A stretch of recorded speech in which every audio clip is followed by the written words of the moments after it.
시편 68편의 말씀입니다. 오늘 말씀은 다윗의 여러 시 중에서 찬양시로 분류가 되고 있습니다.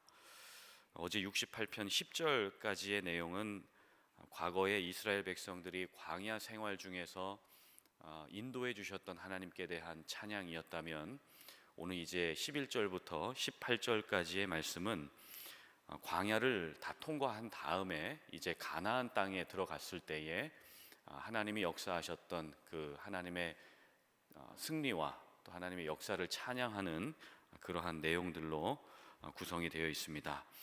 특별히 성경에서 이스라엘 민족이 가나안에 들어간 그 사건은 단순히 과거에만 일어났던 사건이 아니라 지금 영적인 가나안을 향해 가고 있는 이 시대에도 하나님께서 우리에게 승리를 주신다라고 하는 말씀의 내용이 또 들어가 있고요. 또 이제 우리가 영원히 이르게 될 영적인 가나안 땅, 하나님의 나라, 그 천국에서의 소망과 그 확신을 또 오늘 시편의 말씀이 동일하게 보여주고 있습니다. 그런 의미에서 본문의 말씀은 과거에 역사하셨던, 특별히 가나안 땅에 역사하셨던 그 하나님을 회상하는 것과 동시에 또 영원한 안식을 주실 그 하나님을 기대하는 그러한 소망의 시다라고 또 이렇게 볼 수가 있습니다. 그래서 지금 다윗은 과거에 가나안 땅에 역사하신 그 하나님은 지금 이 시간에 또 이 땅에도 역사하시는 하나님이시고 장차 우리를 영원한 가나안 땅으로 인도하실 하나님이시다라고 하는 것을 계속해서 드러내고 있습니다. 그러면 지금 다윗이 이렇게 추억하고 또 가나안의 그 역사를 기억하면서 바라보고 있는 그 하나님이 어떤 방법으로 그들을 인도하셨을까요? 그리고 그 하나님은 어떤 방법으로 자신을 계시하시고 또 드러내셨을까요? 다윗이 찬양하고 고백하고 추억하고 있는 그 하나님이 어떤 분이신지 우리가 본문을 통해서 함께 좀 깨닫는 시간이 되기를 원합니다. 첫째로, 하나님은 당신의 백성들을 말씀으로 인도하시는 하나님이시다라고 하는 것이죠. 11절 말씀 한번 같이 보시면, 주께서 말씀을 주시니 소식을 공포하는 여자들은 큰 무리라 말씀합니다. 여기서 주께서 말씀을 주셨다라고 합니다. 여기서 이 말씀은 승리의 선포죠. 가나안 땅으로 인도하신 하나님께 대한 감사와 찬양임과 동시에 그 하나님의 승리를 여러 여성들이 공포하고 있다. 여기서 공포했다는 것은 proclaiming, 선전했다, 좋은 소식을 드러냈다라고 하는 의미가 있습니다. 구약 시대 때는 여성들이 전쟁이나 여러 가지 일이 생겼을 때에 기쁘고 그 좋은 소식을 전하는 메신저의 역할을 감당했었습니다. 그리고 이 기쁜 소식을 전하면서 동시에 노래를 불렀습니다. 승리의 계가라고 하는데 노래들을 불렀습니다. 예를 들어서 모세의 누나 미리암이 홍해를 다 건넜을 때에 기쁨으로 하나님을 찬양했던 것, 그리고 다윗이 골리앗을 쓰러뜨리고 다시 돌아왔을 때에 많은 여성들이 수금을 타면서 하나님께 찬양을 올려드렸던 그러한 승리의 계가를 불렀던 일과 비슷한 이야기입니다. 그런데 중요한 포인트는 그 승리의 기쁜 소식을 주시는 분이 누구인가? 그분이 바로 하나님이셨다라고 하는 것이죠. 특별히 하나님은 전쟁에서의 그 승리를 위해서 군대의 어떤 그 전투력을 높여주시거나 어떤 핵무기를 주신 것이 아니라 오직 하나님은 말씀을 주셨다라고 말씀을 하고 있습니다.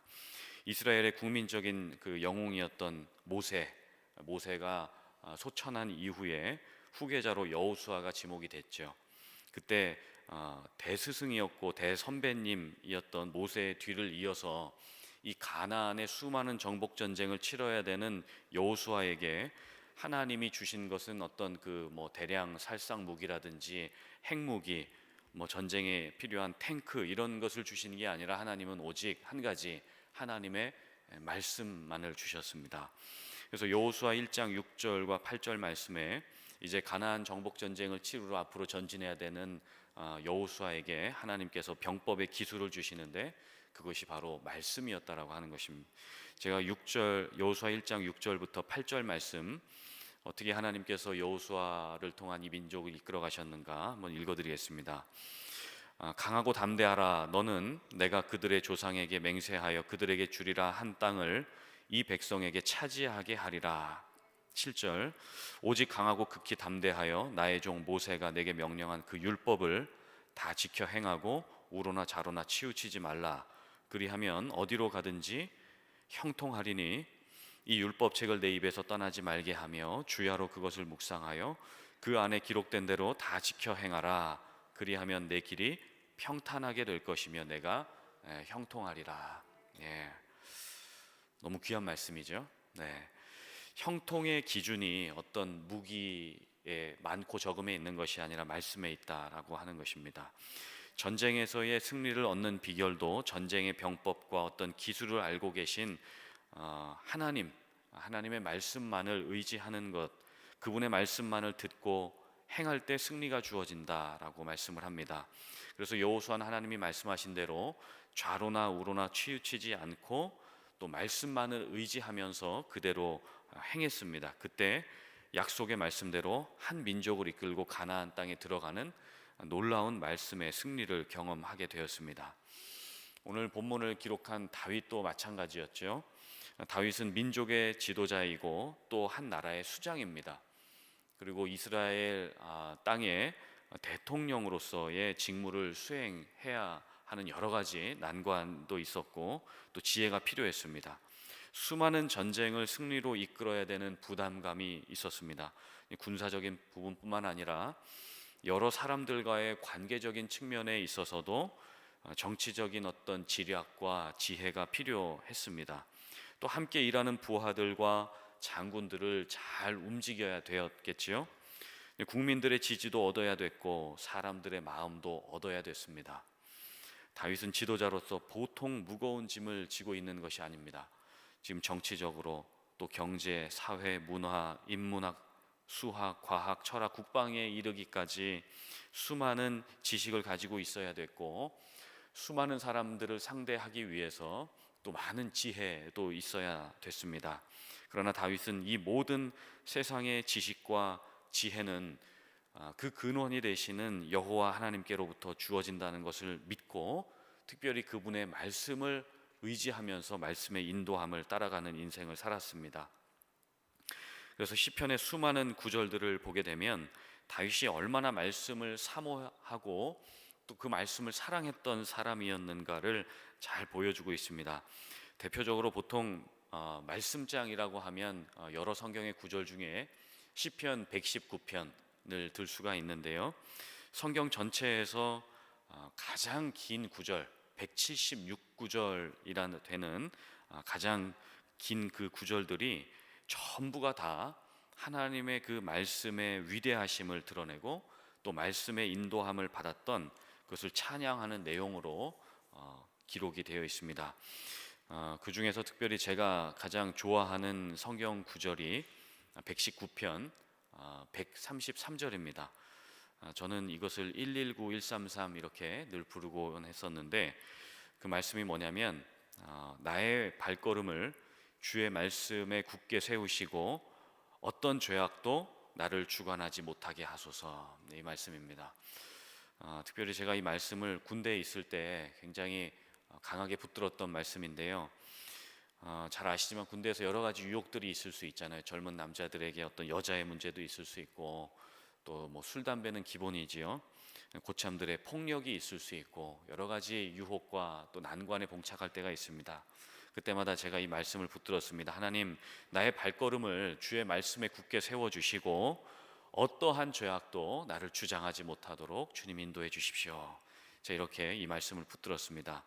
이 말씀을 얼마나 사모했는지 제 그 속옷, 그 러닝 셔츠, 하얀색 러닝 셔츠 뒤에도 119, 133 이렇게 적어놨고 러닝 셔츠뿐만 아니라 제 그 팬티 속에도 119, 133 이렇게 적어놨고 속옷뿐만 아니라 제 운동화에도 119, 133 이렇게 적어놨고 제가 쓰던 노트에도 일기장에도 제가 보는 모든 책에도 다 119, 133 이렇게 적어놨습니다. 그랬더니 어느 날 고참이 저한테 와서 물어봅니다. 야, 이게 네 군번이냐? 아닙니다. 예, 성경 구절입니다. 그랬더니 고참이 하는 말이 야, 미친놈아, 전쟁 나면 전쟁 나서 너 뒤지면 죽는다는 표현을 놔두고 군대에선 참 그런 이상한 용어들을 많이 쓰죠. 너 죽으면 군번으로 너를 찾는 거지 성경 말씀으로 너를 찾는 게 아니다. 그래서 제가 그랬습니다. 내 목숨 뭐 하나님께 바쳐진 인생인데 뭐 죽든지 살든지 하나님 하시는 거지.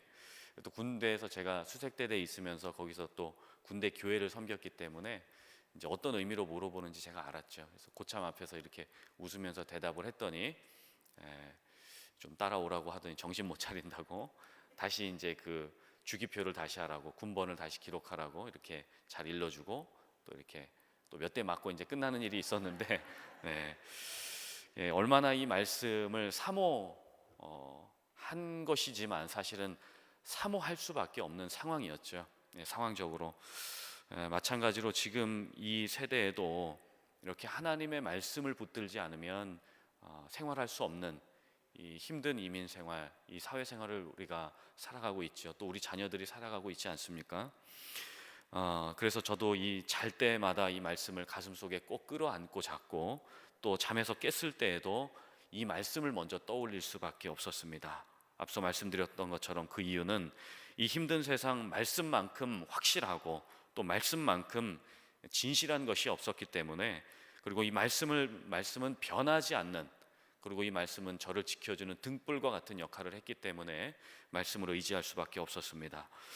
이사야 40장 8절에도 이런 말씀이 있습니다. 풀은 마르고 꽃은 시드나 우리 하나님의 말씀은 영원히 서리라, 이렇게 말씀을 하죠. 다윗은 세상의 지혜보다 그리고 또 더 뛰어난 하나님의 그 지혜의 말씀을 의지하는 인생을 살았습니다. 잘 아시는 시편 119편 105절에 이런 말씀이 있죠. 주의 말씀은 내 발의 등이요 내 길의 빛이니이다. 주님의 말씀 우리의 등이고 우리의 길의 빛이다, 이렇게 말씀을 합니다. 이렇게 말씀을 의지한 자들에게 하나님은 말씀의 역사, 말씀은 살았고 운동력이 있기 때문에 그 말씀의 역사를 보여주시죠. 오늘 본문 12절 말씀 한번 같이 보겠습니다. 같이 읽겠습니다. 시작. 여러 군대의 왕들이 도망하고 도망하니 집에 있던 여자들도 탈취물을 나누는도다. 아멘. 전쟁 무기가 앞서간 것이 아니라 하나님의 말씀이 앞서가니까 가나안 정복 전쟁 중에 대승을 거두게 하셨습니다. 그리고 특별히 여러 군대의 왕들이 다 도망하고 도망했다, 이렇게 기록을 하고 있습니다. 자, 우리의 삶에서도 우리가 말씀보다 앞서지 않고 말씀이 우리를 앞서가시면, 그리고 말씀이 우리의 삶의 우선순위로 역사하시기 시작하시면 우리를 괴롭히던 원수 마귀도 도망하고 도망간다 라고 하는 그 말씀으로도 해석을 할 수가 있습니다. 어느 정도로 도망했는지 14절 말씀에 그것을 표현하고 있는데 14절 말씀 한번 보여주실까요? 전능하신 이가 왕들을 그 중에서 흩으실 때에 살몬의 눈이 날림 같도다. 바람이 불어서 산에 눈이 날리면 그냥 이렇게 훅훅 다 떠나가고 날아가게 되죠. 그런 것처럼 이 가나안 정복 전쟁 당시에 하나님의 말씀의 그 강력한 바람 때문에 하나님의 백성들을 괴롭히던 왕들이 다 도망하고 도망했다, 그렇게 말씀을 하고 있습니다. 그리고 다시 앞서 읽었던 12절 말씀에 보시면 이 좋은 소식을 전하는 승리의 계가를 불렀던 여성들이 전쟁 승리 이후에 주어지는 그 탈취물을 얻었다, 전쟁의 전리품이라고 하는데 그것을 나누어 가졌다라고 이야기를 합니다. 원래 이 전쟁 승리 후에 주어지는 전리품, 그리고 이 탈취물은 전쟁에서 승리한 군인들이 그 승리한 그 지역, 그 적진에서 그 승리의 장소로부터 나눠 가지는 것이 군인들에게 주어지는 특권이었습니다. 그랬겠죠. 근데 집에 거했던 여인들에게도 나눠 가질 수 있을 만큼 풍성한 전리품들이 주어졌다라고 하는 것입니다. 자, 이것은 우리가 하나님의 말씀을 의지했을 때 하나님께서 우리에게 전쟁에서의 그 승리, 그리고 또 우리 주변에서 일어나는 영적 전쟁에서의 승리를 주실 뿐만 아니라 동시에 우리에게 필요한 그 생활에 필요한 전리품들, 생활에 필요한 공급들을 주님께서 허락해 주신다라고 하는, 채워주신다라고 하는 말씀입니다. 그리고 그 채워주심이 얼마나 풍성했던지 13절 말씀에 또 이렇게 묘사를 하고 있습니다. 우리 13절도 한번 같이 읽어보겠습니다. 너희가 양 우리에 누울 때에는 그 날개를 은으로 입히고 그 깃을 황금으로 입힌 비둘기 같도다. 아멘. 과거에 이스라엘 백성들이 양 우리, 동물의 우리에 살 정도로 이렇게 비참하고 불행한 인생을 살았지만, 이제는 하나님께서 그 날개를 은으로 입히시고 또 황금으로 입힌 비둘기 같다. 신분의 변화와 신분의 상승, 이게 얼마나 생활이 달라졌는지를 보여주는 말씀입니다. 특별히 당시의 고대 근동에서 비둘기를 갖다가 소위 황금의 날개라고 불렀다고 합니다. 그 이유는 비둘기가 이렇게 날갯짓을 하면서 날아갈 때에 햇빛이 그렇게 그 비둘기 날개를 이렇게 비추게 되면은, 날갯짓을 할 때에 햇빛이 비추는 동시에 그 반사 작용을 통해서 햇빛이 이렇게 노란 황금색이잖아요. 그래서 이 비둘기를 황금의 새다, 이렇게 어떤 황금의 날개를 가졌다라고 이렇게 표현을 했다고 합니다. 자, 그런 의미에서 이 말씀은 하나님이 그 깃을 황금으로 입힌 비둘기처럼 이제 이스라엘 백성들에게도 이 정복 전쟁 이후에 찬란한 그 황금빛의 미래가 주어졌다라고 하는 것입니다. 국가에도 번영이 주어졌고 국민들이 사는 그 삶에, 개개인의 삶에도 번영과 축복이 주어졌다라고 하는 말씀인 것입니다. 저는 이 말씀을 보면서 한 가지 좀 소망하게 됐습니다. 우리의 삶에도 이렇게 말씀의 번영, 말씀 때문에 승리하는 것뿐만 아니라 말씀을 통해 승리가 주어졌을 때 우리에게 풍성한 전리품들이 주어지면 좋겠다, 이런 소망을 좀 갖게 됐습니다. 그리고 이 말씀이 육신이 되어서 이 땅에 거하신 그 예수 그리스도, 그 예수 그리스도의 그 풍성한 은혜가 이 땅에 충만해서 이 하나님의 백성들을 괴롭혔던 왕들이 도망갔던 것처럼, 말씀이신 예수 그리스도께서 우리의 삶에 역사하실 때 우리를 괴롭히는 모든 악한 세력들이 우리 내면에서부터, 우리 외부로부터의 공격에서부터 다 떠나가는 역사가 일어나면 좋겠다, 이러한 소망을 갖게 되었습니다. 그러한 풍성한 은혜가 우리 성도님들의 삶 가운데도 충만하시기를 예수님의 이름으로 간절히 축원합니다. 두 번째로, 가나안 땅에서 백성들을 인도해 가셨던 그 하나님 또 어떤 분으로 묘사되고 있을까요? 하나님은 높은 산보다 더 높으신 하나님이시다라고 하는 것입니다. 15절과 16절 말씀에 보면 두 개의 산이 등장합니다. 두 개의 산을 비교하고 있는데, 여기 15절에 나오는 높은 산은 하나님을 의지하지 않는 이방신과 이방인들이 다스리는 산입니다. 그리고 낮은 산은 하나님이 계시는 산으로서의 어떤 시온산을 의미하고 있습니다. 15절 말씀 한번 보실까요? 15절에 보시면 바산의 산은 하나님의 산이며 바산의 산은 높은 산이로다, 이렇게 이야기를 합니다. 바산의 산은 지형적으로 요단 그 동편에 있는 산입니다. 동쪽에 있는 산이고, 이 산에는 살찐 암소들과 그리고 힘센 황소들이 자라는 산입니다. 특별히 이 당시에 사자들이 많이 서식했던 지역이다라고 하는 것입니다. 땅이 굉장히 좋았던 그런 어떤 결실과 수확이 풍성했던 산이라고 그렇게 기록이 되어 있고, 특별히 요새 시대 말로는 어떤 노다지 땅이다, 금싸라기 땅이다라고 할 만큼 아주 풍성한 그런 수확이 있는 산이었다라고 기록이 되어 있습니다. 자, 이렇게 비옥하고 또 좋은 산, 멋지고 위험 있는 산은 이방의 여러 왕들이 교만하게 다스리고 있는 산이다. 그들의 교만, 그들의 높은 그러한 마음과 모습들을 묘사할 때 바산의 산이다라고 이렇게 묘사를 하고 있습니다. 그런데 이런 바산의 산이 하나님의 산이다라고 오늘 15절에 기록을 하고 있습니다. 바산의 산은 하나님의 산이다, 이렇게 기록을 하고 있습니다. 영적인 의미에서 볼 때 앞서 말씀드렸던 것처럼 이 높은 산은 하나님을 대적하는 이방 왕들과 이방 신들의 그 교만함을 드러내는 산으로 묘사되고 있는데, 오늘 본문에는 그 산이 하나님의 산이다, 이렇게 말씀을 하고 있습니다. 그렇게 이야기를 하는 이유는 이렇게 교만할 정도로 높고 위험 있고 비옥한 땅이라 할지라도 그 땅을 만드신 분은 여호와 하나님이시기 때문에 그렇다라고 말씀을 하고 있는 것이죠. 자, 반면에 이 높은 산과 대조적으로 낮은 산, 그냥 동네 야산 정도 수준으로 기록이 되고 있는 산이 바로 하나님의 산인 시온산으로 묘사가 되고 있습니다. 16절 말씀 한번 같이 읽어보실까요? 시작. 너희 높은 산들아, 어찌하여 하나님이 계시려 하는 산을 시기하여 보느냐? 진실로 여호와께서 이 산에 영원히 계시리로다. 네. 자, 하나님이 계시려 하는 산, 그 산은 시온산을 지칭합니다. 시온산은 바산의 산같이 이렇게 높은 봉우리는 없습니다. 그리고 바산의 산에 비하면 낮고 보잘것이 없습니다. 그렇지만 하나님은 이 시온산을, 이 낮은 산, 특별히 이 영적으로는 시온산을 이스라엘의 낮고 보잘것없는 이스라엘의 신분, 그리고 이스라엘 백성들의 그 형편과 처지를 의미하는데 그냥 이스라엘을 가리킨다고 볼 수가 있습니다.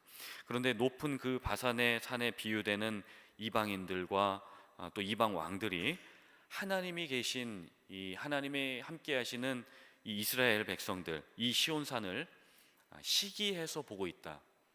이제 문자적으로는 시기했다 그러니까 뭐 질투했다 그런 의미가 아니고, 원어적인 의미에서는 그 하나님이 계신 산을 갖다가 적대적으로 보고 있다, 혹은 무시하면서 쳐다보고 있다라고 하는 의미가 있습니다. 그러니까 바산의 산에 있는 그 높은 마음을 가지고 있는 교만한 이방 왕들과 교만한 이방 사람들이 하나님이 거하시는 산이 아주 낮고 보잘것없는 동네의 야산 같으니까 아주 무시하면서 그들을 이렇게 시기하고 있다, 적대적으로 보고 있다라고 하는 그러한 표현이, 이렇게 시기했다라고 하는 표현으로 기록이 되어 있습니다. 하나님의 산이 너무 낮고 볼품이 없기 때문에 높이 있는 그 바산의 왕들이 볼 때, 세상의 신들이 볼 때, 세상 사람들이 볼 때는 하나님의 사람들이 너무나도 낮고 비천해 보였던 것이죠. 그것을 의인화해서 보여주는 그런 시적인 표현인 것입니다.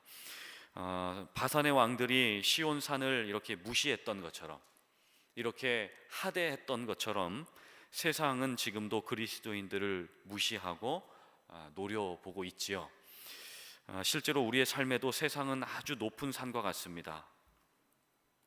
제가 청년 사역을 하면서 이렇게 청년들도 취업의 장벽이 너무나도 높다고 이야기들을 합니다. 명문대를 나와도 지금 시대는 뭐 금수저, 흙수저 뭐 이런 것들을 논하면서 비교당하는 것, 무시당하는 것이 이 세상의 문화 중에 하나이죠. 또 마치 취업을 다스리는 왕이 취업의 부담감과 그 스트레스로 이 세상의 그리스도인 청년들을 무시하는 것 같은 그러한 현상들을 또 보게 됩니다. 또 그런가 하면 물질의 만몬신이 세상의 왕이 되어서 높은 곳에 앉아서 우리들을 무시하는 것 같습니다. 돈이 없고 가난하면 사람 취급을 하지 않는 것이 이 세상의 문화이지 않습니까? 또 우리 청년들에게는 결혼의 장벽도 너무나도 높은 것 같습니다. 갈수록 나이 먹고 노총과 노처녀 소리를 들으면 이렇게 막 가슴이 무너지는 것 같다라는 이야기들을 하더라고요.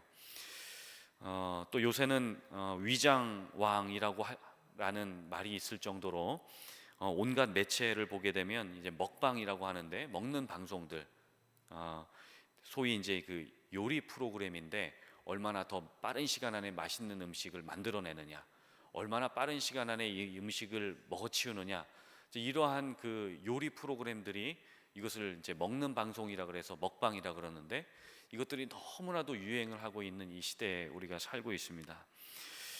무엇보다 또 이 세대는 종교 전쟁의 시대이죠. 종교 간의 어떤 통합과 연합이 이루어진다고 하지만 사실 그 안에는 자기들의 종교가 우세하다라고 하는 그러한 분열과 또 싸움이 일어나게 되죠. 종교 전쟁이 많이 일어나고 있습니다. 그리고 점점 예수님을 믿는 자의 숫자가 줄어들고 있지 않습니까? 교회의 미래 학자들은 전 세계 기독교가 지금 침체기를 넘어서 이제 쇠퇴기에 접어들었다, 이렇게 이야기를 하고 있습니다. 그리고 목회자들에게 멘토링을 받거나 코칭을 받기보다는 무속인들을 찾아가서 그들에게 점을 치고 또 그런 미래의 운명을 맡기는 일들이 뭐 계속해서 일어나고 있는 것입니다. 심지어 한국에는 기독교인 3명 혹은 4명 중에 1명은 교회를 다니면서도 점집을 찾아가고 있다, 그렇게 통계가 나와 있다고 합니다. 각 나라들에는 전쟁과 지진이 있고 가정들은 점점 더 어려워지는 것 같습니다. 정신적인 문제를 가진 사람들도 늘어나고 청년뿐만 아니라 청소년, 이제는 아동들에게 이르기까지 성적인 어려운 문제들이 주어지고 있는 것들을 보게 됩니다. 그래서 이 세상을 바라봐도 소망이 없고, 가정을 봐도 소망이 없고, 심지어 교회 안에도, 이 기독교에도 별로 소망이 없어 보입니다. 마치 사단 마귀가 믿는 자들을 미혹해서 무력화시키는 것 같은 그러한 상황을 보고 있습니다. 마치 성경의 예언대로 요한계시록에 나와 있는 것처럼 주님 오실 때가 가까워 오면 믿음 있는 자를 볼까 보냐, 믿음 있는 자들은 점점 사라지고 주님의 교회들은 쇠퇴해 간다. 그 말씀이 마치 예언의 성취인 것처럼 그냥 이 세상이 돌아가는 그대로 그냥 두 손 놓고 있으면 되는 것인가? 과연 어떻게 해야 되는 것인가? 이렇게 문제가 많은 세상에서 그리스도인들은 무시당하면서 속 시원한 어떤 해결책도 주지 못하는 것 같은 무기력에 빠질 때가 사실은 있습니다. 그때 어떻게 해야 될까? 목회자로서 어떻게 속 시원한 해답을 드려야 될까? 또 우리 청년들에게, 또 우리 성도님들에게 어떻게 살아가시라고 용기를 줄 수 있을까? 여러분 어떻게 해야 될까요? 그것에 대한 어떤 해답 중에 하나, 중요한 그 솔루션을 오늘 본문의 마지막 말씀이 기록을 해주고 있는 것 같습니다. 우리 17절과 18절의 말씀, 하나님이 주시는 소망의 말씀인데 우리 같이 한번 큰 목소리로 읽겠습니다. 하나님의 병거는 천천히요 만만이라, 주께서 그 중에 계심이 신의 산 성소에 계심 같도다. 주께서 높은 곳으로 오르시며 사로잡은 자들을 취하시고 선물들을 사람들에게서 받으시며 반역자들로부터 받으시니 여호와 하나님이 그들과 함께 계시기 때문이로다. 아멘. 자, 이렇게 문제 많고 힘든 생활 가운데, 이런 사회 가운데 우리가 살아가는데 그때 하나님이 우리와 여전히 함께 하고 계시다라고 그것을 믿는 것, 그것이 세상의 높은 왕들이 다스리는 이 세상 가운데 살아갈 때 그리스도인으로서의 힘을 얻을 수 있는 방법, 그리스도인으로서의 정체성이다라고 하는 것입니다. 그래서 아무리 힘든 일이 우리 가운데 있다 할지라도 하나님이 우리와 함께 계시다라는 것을 믿는다면 우리가 용기를 가질 수 있지 않겠습니까?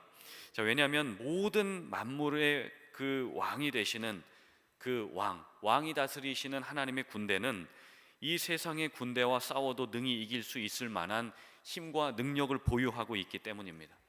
방금 읽으셨던 17절 말씀에 보면 하나님의 병거, 하나님의 그 전투력을 말하죠. 하나님의 전투력은 천천히요 만만이다. 셀 수 없을 만큼 하나님의 힘이, 하나님의 능력이 위대하다, 하나님의 병거가 많다라고 하는 것입니다. 자, 우리의 눈으로는 볼 수가 없지만 하나님의 그 천군 천사들이 우리를 지금 호위하고 계시고 하나님의 성령께서 우리와 지금 함께 하고 계시다라고 하는 것입니다. 하나님도 우리의 세상살이가 만만치 않고 이 세상이 얼마나 유혹이 많고 얼마나 힘들다라고 하는 것을 주님이 잘 알고 계십니다. 그래서 하나님이 우리와 함께 계시겠다라고 하는 이 약속의 말씀을 주신 것입니다. 그 약속의 징표로 예수 그리스도를 이 땅에 보내주셨죠. 예수님의 이름의 뜻이 무엇입니까? 임마누엘, 하나님이 우리와 함께 하고 계시다. God with us, 하나님이 우리와 함께 하고 계신다라고 하는 그 이름의 뜻이 바로 예수입니다. 예수. 그래서 우리가 예수님을 부를 때 지금 우리 예수의 영으로서 우리와 함께 하시는 성령께서 우리와 함께 하시기 때문에 우리에게는 천천만만의 병거가 함께 하시기 때문에 우리에게는 전혀 두려움이 없다라고 하는 것이죠. 요새 그 특별 새벽 기도회를 갖고 있습니다. 2층에서 갖고 있는데 우리 권사님들 또 우리 집사님들 목회자들이 모여서 찬양을 합니다. 모여서 박수를 신나게 치면서, 제가 처음 모임에 갔을 때 이 찬양을 불렀습니다. 알 수 있다 하신 이는 나의 능력 주 하나님. 의심 말라 하시니 물결이를 걸라 하시네. 어떻게 해야 의심하지 않고 물결이를 걸을 수 있을까요? 한 치 앞도 볼 수 없는 이 세상, 주님의 손을 꼭 붙잡을 때에만 우리가 물결이를 걸을 수 있고 의심 없이 그 길을 걸어갈 수가 있는 것이죠. 한국교회 존경받는 목사님이신 이성봉 목사님이 계셨습니다. 그분은 항상 두 주먹을 이렇게 꼭 쥐고 다니셨답니다. 그때 어떤 한 성도님이 물어보셨대요. 목사님 왜 이렇게 주먹을 피지 않습니까? 왜 맨날 주먹을 쥐고 다니십니까? 그랬더니 목사님 하시는 얘기가 주님의 두 손을 놓고 싶지 않아서요, 이렇게 얘기했답니다. 우리가 이 힘든 생활 속에 살아갈 때에 우리가 어떻게 이 죄악 속에서 능력 있게 살아갈 수 있을까? 그것은 주님이 우리의 두 손을 꼭 붙들고 계시다는 것을 믿을 때만 가능한 줄 믿습니다. 특별히 우리도 주님의 두 손을 놓지 않고 그 손을 꼭 붙잡고 나아갈 때에 또 이성복 목사님처럼, 그리고 다윗이 지금 고백하는 그 가나안 땅에서의 그 승리를 지금 찬양하고 기억하고 추억하는 것처럼 하나님께서도 우리의 삶을 영적인 가나안 땅으로 한 걸음씩 한 걸음씩 인도해 가실 줄로 믿습니다. 그런데 지금 이 시대에는 그러한 위대한 부흥의 일꾼들이 보이지 않는 그러한 현실, 그러한 교회와 사회생활을 사회를 보게 되는데 제가 이것에 대한 해답을 찾고자 성경도 보고 여러 책들을 보는 중에 D.L. 무디, 그가 왜 쓰임을 받았는가 라는 제목의 책을 발견하게 됐습니다. 이 책을 R.A. 토레이 목사님이 쓰셨는데, 그 R.A. 토레이 목사님이 보시기에 왜 하나님께서 D.L. 무디를 쓰셨는가, 그것을 7가지로 쭉 요약을 했습니다. 여러 가지 좋은 내용들이 있었는데 그 7가지 내용을 요약해 보면 단 하나였습니다. 그 D.L. 무디라고 하는 한 사람이 위대했던 것이 아니라 그가 위대한 하나님을 꼭 붙들었기 때문에, 그보다 위대한 그 하나님, 자기를 인도하시고 말씀 가운데 역사하신 그 하나님을 꼭 붙들었기 때문에 무디가 쓰임 받았다라고 하는 것을 이 토레이 목사님이 기록을 해 놓았습니다. 그러면서 이 본문 말씀을 다시 한번 생각해 보았습니다. 우리가 어떻게 이 힘든 생활 살아갈 수 있을까? 주님의 두 손을 꼭 붙잡은 만큼 우리는 승리할 수가 있고, 주님의 두 손을 놓지 않은 만큼 우리는 의심 없이 이 물결위를 걸어갈 수 있다라고 하는 것입니다. 다시 한번 축복드리기는, 우리가 이 영적인 광야 가운데 살아가지만 주님은 계속해서 우리를 영적인 가나안 땅으로 인도해 가고 계시다는 것입니다. 그러므로 여러분 소망을 잃지 마시고, 우리 주님께서 다시 오셔서 우리를 주님의 땅으로 인도하시는 그날까지 주님의 두 손을 꼭 붙드시고 주님과 함께 하심으로 큰 승리와 용기와 소망을 얻으시기를 예수님의 이름으로 간절히 축원드립니다.